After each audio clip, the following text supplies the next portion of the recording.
আজি মই আপোনাক আমাৰ শৰীৰ ইউনিভাৰ্চৰ বা মহাবিশ্বৰ 5টা উপাদানেৰে গঠিত আৰু এই 5টা উপাদানে আমাৰ শৰীৰত কি কি কাম কৰে এই বিষয়ে ক'ম।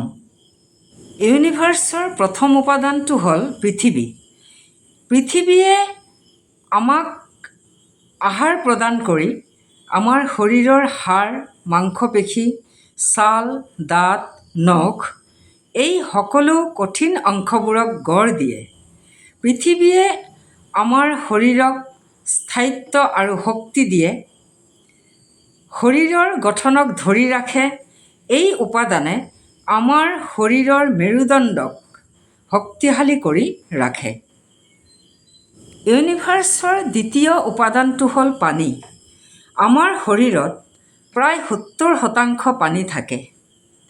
পানী আমাৰ শৰীৰত তেজ প্ৰবাহৰ কাৰণে দৰকাৰ হয়।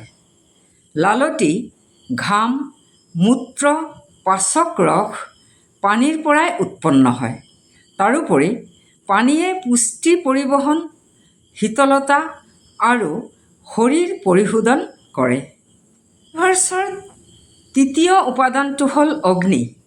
অগ্নিয়ে আমাৰ শৰীৰত হজম শক্তি, বিপাক ক্ৰিয়া, দৃষ্টিশক্তি আৰু তাপমাত্ৰা বঢ়ায়।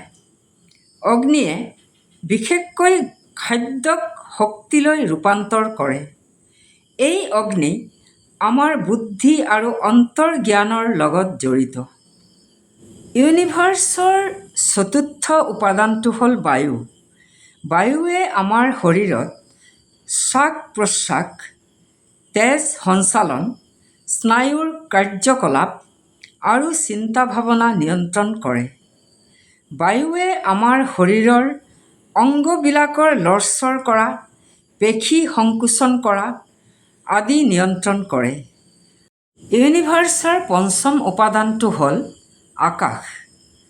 আকাশে আমাৰ শৰীৰত খালী স্থানৰ সৃষ্টি কৰে, যেনেকৈ নাক, শ্বাসনলী, মুখৰ ভিতৰত শূন্যস্থান, হাৰ্ট আৰু লাংছৰ ভিতৰত শূন্যস্থান আদিৰ সৃষ্টি কৰে।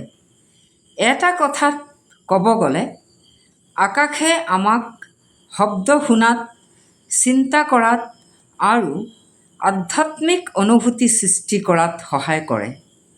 আকাশবিনে আন 4টা উপাদানৰ কোনো স্থান নাই।